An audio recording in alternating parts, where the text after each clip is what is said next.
Hello everyone, welcome back to my channel. So in this video we are going to discuss a very beautiful poem, The Brain is Wider Than the Sky by Emily Dickinson. The Brain is Wider Than the Sky is one of Emily Dickinson's most widely read poems. The theme of the poem is very complicated, yet it is very easy to understand.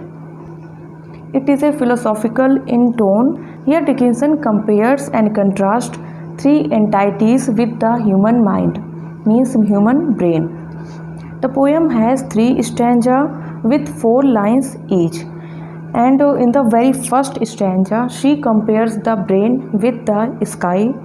In second stanza she compares the brain with the sea, and in third and last stanza she compares the human brain with the God.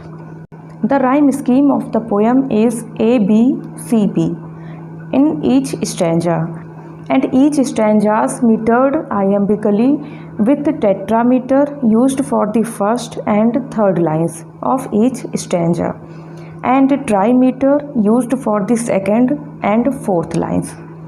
The poem conveys a positive outlook on the ability of the human brain to attain knowledge beyond the measure of the sky or the depth of the sea. The poem deals with the relationship between the human brain and the outer world. She celebrates the capacity of the human mind to absorb, interpret, and blend thought and experience. There is one more important thing about this poem, that is, throughout the poem, Dickinson has used the long dash as a rhythmic device that is designed to break up the flow of the meter and indicate short pauses. Now let's look at the first stanza of the poem. So the first stanza of the poem, the brain is wider than the sky, for put them side by side, the one the other will include, with ease and you beside. In these 4 lines, the poet is comparing the brain with the sky, and she says that the universe is immense, means the universe is so broad, so wide, and we are tiny. But our brains make us even more immense, means more wider than the universe. So our brain is wider than the sky.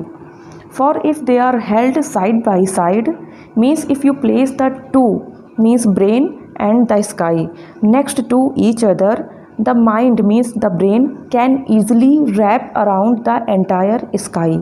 In fact, the mind could do this while also wrapping itself around you at the same time. Means हमारा brain जो है वो आकाश से भी ज़्यादा broad है, ज़्यादा wide है, क्योंकि यह अपने अंदर आसमान को भी समाहित कर सकता है। ये आसमान को पूरी तरीके से या स्काई को पूरी तरीके से रैप कर सकता है। इस तरह से एमिली डिकिंसन बोलती हैं कि हमारा जो ब्रेन है वो स्काई से भी ज़्यादा वाइड है। Stanza second, the brain is deeper than the sea, for hold them blue to blue, the one the other will absorb as sponges buckets do. So here in this stanza she says that the brain is deeper than the sea, because if you put them next to each other, means the sea and the brain, means the blue of the mind next to the blue of the sea, then the mind will be able to soak up the whole sea, just like a sponge can soak up a whole bucket of water. Means जैसे कि सी भी blue होता है और ये brain भी blue है। अगर इन दोनों को हम साथ में रखते हैं, करीब में रखते हैं, तो हम देखेंगे कि हमारा जो ब्रेन है वो सागर से भी ज़्यादा गहरा है, क्योंकि यह सागर को उसी प्रकार से सोख ले सकता है जिस प्रकार से स्पंज या कोई सोखता बाल्टी में रखे जल को सोख लेता है। उसी तरीके से हमारा ब्रेन भी पूरे सी को एब्जॉर्ब कर सकता है। Stanza third, the brain is just the weight of God, for heft them pound for pound and they will differ, if they do, as syllable from sound. Here in this stanza, the poet compares the brain with God, and she says that the human minds are brains weight is exactly the same as God. Means there are very minute difference, means if you were to lift them both up and compare the weight of each, any minor difference between the two will only be like the difference between a single part of speech and sound itself. Means the brain differs from God or from the weight of God as syllable differs from sound. Means जिस तरह से syllable sound से different होता है, जिस तरह से syllable और साउंड में डिफरेंस होता है, ठीक उसी तरीके से ह्यूमन ब्रेन और गॉड के वेट में डिफरेंस पाया जाएगा.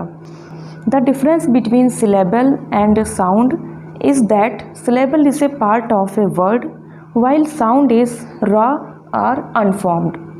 Here Dickinson regards God as an essence that takes its form from the human mind.